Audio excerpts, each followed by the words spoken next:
Hello दोस्तों, हम ये समझेंगे कि हम किसी चैप्टर को किस तरीके से याद रखें कि वो लंबे समय तक हमें याद रहे।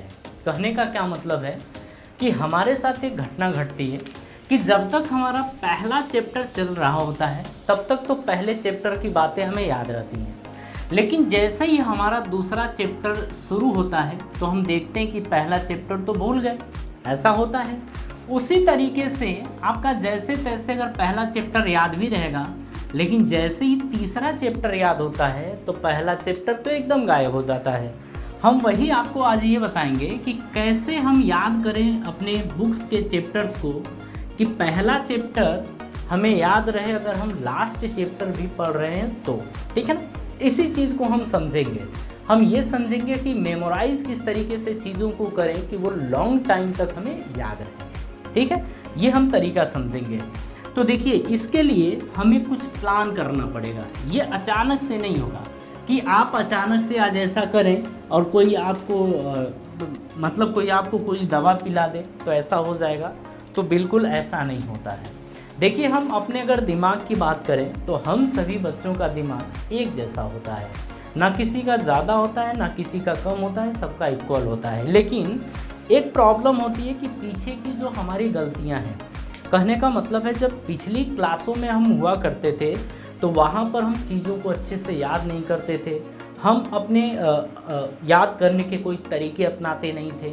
हम उन्हीं गलतियों की वजह से आज भी हमें ऐसा लगता है कि हमारा दिमाग कमज़ोर है, लेकिन एक्चुअली में ऐसा होता नहीं है। मैं आपको वो तरीका बताऊंगा जिस तरीके को अगर आप अपनाते हैं तो आपके ये लाइफ में ब्रह्मास्त्र का काम करेगा, जिसको रामबाण भी अगर बोले तो ये भी बोल सकते हैं। ठीक है, मतलब ये है कि अगर इस तरीके से आप चीज़ों को याद करते हैं, अपने बुक्स के चैप्टर्स को याद करते हैं, तो यकीन मानिए आप लास्ट चैप्टर भी पढ़ रहे होंगे ना, तब भी पहला चैप्टर आपको याद रहेगा। ठीक है ना, हम वही तरीका आपको बताते हैं। तो देखिए, इसमें क्या करना होगा कि जब आप स्कूल से घर जाते हैं तो आपको करना क्या है, आपका जो भी होमवर्क दिया गया है सारा होमवर्क कंप्लीट करेंगे। मतलब रोज़ का काम आपको रोज़ पे करना होगा। ठीक है, मतलब अगर आज का होमवर्क मेरे को मिलता है तो मैं आज ही सारा होमवर्क कंप्लीट करूँगा। कहने का मतलब है कि याद भी चीज़ों को करना हुआ तो मैं आज ही याद करूँगा। ठीक है, इससे आपके ऊपर कोई बर्डन नहीं रहेगा, कोई भार नहीं रहेगा। आप आसानी से रोज़ रोज़ अपना काम करते चले जाएंगे तो आपको भी चीज़ें आसान लगने लगेंगी। ठीक है, आप ऐसा काम करेंगे। कहने का क्या मतलब है, स्कूल से घर गए, रात में सोने से पहले आपको सारा होमवर्क जो कंप्लीट करना था वो भी, और जो चीज़ें आपको मेमोराइज़ करनी थी, जो चीज़ें याद करनी थी वो भी आप कंप्लीट करेंगे। ठीक है, अब यहाँ पर मेरी बात ध्यान से समझिएगा। मैंने बोला कि रात में मतलब सोने से पहले आपने अपना सारा होमवर्क कंप्लीट कर लिया, जितनी चीज़ें आपको याद करनी थी सारी चीज़ें आपने याद कर लिया। और सारी चीज़ें याद करने का मतलब क्या होता है, पूरा, और पूरा का मतलब होता है 100%। तो आपने चीज़ों को, आपको जो भी डेफिनीसन, जो भी परिभाषा, जो भी चीज़ें आपको सर लोगों ने दिया था उसको आपने रात में सोने से पहले याद कर लिया है। ठीक है, कितना याद किया है, पूरा, और पूरा का मतलब 100%। अब होता क्या है, आगे देखिए, जो हमारा दिमाग है ना, उस दिमाग के पास एक इरेजर होता है, एक मिटौना होता है। वो क्या करता है कि जब हम याद करके चीज़ों को सो जाते हैं, और देखिए याद भी कैसे करना है, पूरी तरीके से ध्यान केंद्रित करके चीज़ों को याद करना है। आप ऐसे कभी भी पढ़ाई नहीं करेंगे कि बैकग्राउंड में आपका म्यूजिक चल रहा है, टीवी चल रही है, शोरगुल हो रहा है। आप इन चीज़ों से दूर रहेंगे और कोशिश करेंगे आप अलग पढ़ाई करें, चीज़ों को आप अच्छे तरीके से याद करें। आपको इस तरीके से याद करना है। जब आप याद करेंगे तो आपको रात में ही पूरी तरीके से याद हो गया, लेकिन जब आप सो जाते हैं ना तो आपके दिमाग के पास जो इरेजर है, मिटौना है, उससे आपका दिमाग रात भर घिसते रहता है, मिटाते मिटाते मिटाते मिटाते। आपको पता है 80% डेटा जो आपने रात में याद किया था 100%, सुबह जगेंगे तो 80% डेटा गायब हो जाता है। बचा हुआ डेटा कितना है, मतलब चीज़ें हमको याद कितनी हैं, तो चीज़ें हमको केवल 20% याद हैं। ठीक है, और इसी 20% के साथ हम स्कूल आते हैं, और हमसे जब सर कोई क्वेश्चन पूछते हैं तो हम उसका आंसर प्रॉपरली या अच्छे तरीके से नहीं दे पाते हैं। हम खिचिर पिचिर इसी तरीके से आंसर देते हैं। ऐसा ही करते हैं ना, ये सबके साथ होता है। एक्चुअली में आपको ऐसा लगने लगता है कि अरे मेरा दिमाग कमज़ोर है, लेकिन आप खुद देखिए कि हम सभी लोगों का दिमाग ये हरकत करता है। हरकत क्या करता है कि आप 100% याद करके सोए थे, 80% हम सभी का डाटा इरेज हो जाता है और बचता कितना है 20%। 20% के साथ हम स्कूल आते हैं, तो आप खुद सोच के देखिए हम कितना आंसर देंगे। हम सही से आंसर नहीं दे सकते, क्योंकि जहाँ 100% था वहाँ बचा हुआ 20% है, तो 20% से आप प्रॉपर आंसर थोड़े दे पाएंगे, आप अच्छे तरीके से आंसर नहीं दे पाएंगे। और इसी वजह से लगता है कि हमारा दिमाग कमज़ोर है, लेकिन ये तो घटना सबके साथ हुई है।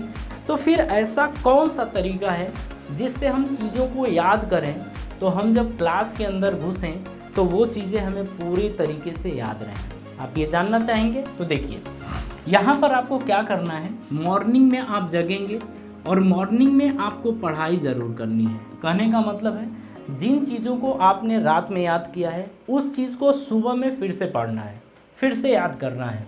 और आप यकीन मानिए जिस चीज़ को रात में आप अच्छे तरीके से पढ़े थे उसी चीज़ को सुबह में पढ़ने में आपको ज़्यादा समय नहीं लगेगा, बस आप पेज पलटेंगे। यकीन मानिए ऐसा ही करेंगे आप, और बहुत कम समय में आप चीज़ों को याद कर लेंगे। तो सुबह के टाइम का आप है ना, आप 1 से 2 घंटा जो भी आप दे पाएँ, कहने का मतलब है कि आधा घंटा, 1 घंटा, 1.5 घंटा, 2 घंटा, आप जितना भी समय दे पाएँ आप चीज़ों को याद करने में दीजिए। ठीक है।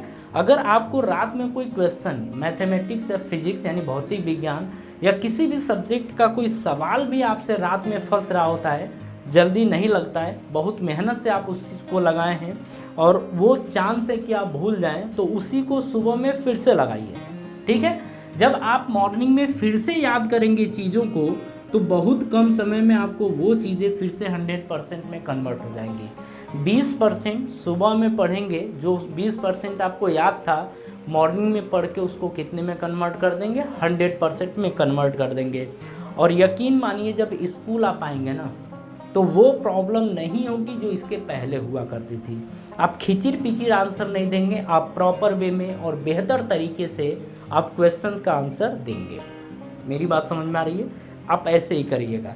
लेकिन आपके दिमाग में एक डाउट होना चाहिए था कि क्या ये जो हमने रात में और सुबह मिला के पढ़ा है, क्या वो लॉन्ग टाइम तक चीज़ें हमारे दिमाग में बनी रहेंगी? ये आपके दिमाग के अंदर डाउट उठना चाहिए। अगर नहीं उठा है तो उठाइए।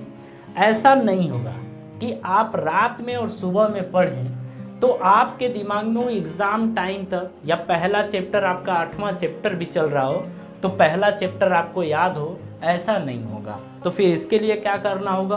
तो वो तरीके फॉलो करिएगा। देखिए हुआ क्या है कि रात में हम याद किए, फिर सुबह में याद किए, तो सुबह में याद किए तो हमारा फिर से 100% हुआ।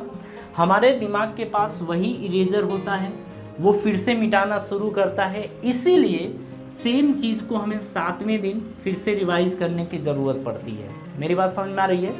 फिर भी हमारे दिमाग के पास जो इरेजर है वो ख़त्म नहीं हुआ है, इसीलिए हमें उसी चीज़ को, सेम चीज़ को 14वें दिन फिर से रिवाइज करने की ज़रूरत पड़ती है। हमारे दिमाग के पास अभी भी जो इरेजर था ख़त्म नहीं हुआ है, इसीलिए हमें एक बार और यानी कि 30वें दिन फिर से हमें उसी चीज़ को याद करने की ज़रूरत पड़ती है।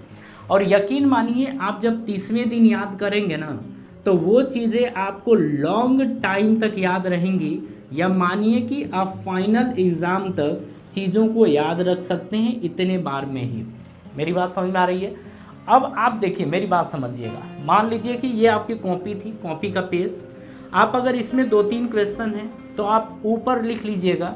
मान लीजिए कि आज कोई भी डेट हो, मान लीजिए 25 तारीख, तो 25 तारीख को लिख लीजिएगा। 25 मई, जून, जुलाई जो भी आपका आएगा, लिख लीजिएगा कि 25 मई को मैं इस क्वेश्चन को, या पहले, दूसरे, तीसरे, चौथे, 5वें जितने भी क्वेश्चन थे उसको पहली बार याद किया हूँ। या कोई डायरी मेंटेन करिएगा। ये चीज़ें आपको, और जब दूसरी बार आप याद करते हैं तो फिर लिख लीजिएगा कि मैंने दोबारा की है, फिर तिबारा की है। देखिए कुछ दिनों तक चीज़ों को आपको मेंटेन करना पड़ेगा। ये आदत आपके अंदर एकाएक नहीं आएगी, ठीक है ना। किसी भी आदत को बनाने के लिए टाइम लगता है। तो धीरे धीरे धीरे धीरे ये आपके आदत में आएगी, तब जाके आप देखेंगे कि जिस तरीके से मैंने आपको बताया है वो आपके दिमाग में पूरी तरह फिट हो जाएगा, अदरवाइज फिट नहीं होगा। ठीक है ना। तो इस तरीके से आप चीज़ों को याद करेंगे तो आप फाइनल एग्ज़ाम तक आपको वो चीज़ें याद रहेंगी, और यकीन मानिए आपका जो रिज़ल्ट आएगा ना वो 1 नंबर का आएगा। फिर रिज़ल्ट में कोई कमी नहीं रह जाएगी। बात समझ में आ रही है। और जो आपका डाउट था ना कि लगता है कि मेरा दिमाग कमज़ोर है, तो आप कहेंगे कि मेरा दिमाग कमज़ोर नहीं है, मैं भी एक ब्रिलियंट स्टूडेंट हूँ, मेरा भी दिमाग काफ़ी एक्टिव है। बस चीज़ों को आप इस तरीके से याद करिए। ठीक है ना। देखिए, जो भी आपके एग्ज़ाम के टॉपर होते हैं ना, उनको ये सारे ट्रिक्स पहले से पता होते हैं। वो चीज़ों को बार बार रिवाइज करते हैं, बार बार रिवाइज करते हैं। और ये एक तरीका है, ये मैंने घर से नहीं बनाया है, ये लोगों के ऊपर किया गया रिसर्च है। ये साइंटिस्ट लोग मिलके ये सब रिसर्च किए हैं, और उन्होंने ये देखा कि हम किसी चीज़ को जब 5 बार या इस तरीके से याद करते हैं तो वो चीज़ें हमारे दिमाग के अंदर लॉन्ग टाइम तक फिट हो जाती हैं। ठीक है। फिर यकीन मानिए आप कभी भी ये शिकायत नहीं करेंगे कि मेरा दिमाग कमज़ोर है। ठीक है ना। आप इसी तरीके से अच्छे तरीके से याद करिए, और आप लोग एग्ज़ाम में अच्छे मार्क्स लाइए, और आप सभी को इसके लिए बेस्ट ऑफ लक। अगर आपका कोई क्वेश्चन आता है, आपके दिमाग में कोई डाउट आता है, तो आप कमेंट बॉक्स में उसको कमेंट कर दीजिएगा, उसका आंसर हम आपको प्रोवाइड करेंगे। या इसके बाद भी आपको कोई चीज़ जानना हो, लगता हो कि मुझे ये भी चीज़ जाननी चाहिए, तो आप कमेंट बॉक्स में लिख दीजिएगा, हम वो भी चीज़ आपको बताने की कोशिश करेंगे, क्या बता देंगे। ठीक है ना। चलिए, तो अब हम आपसे मिलते हैं नेक्स्ट वीडियो में, और थैंक यू।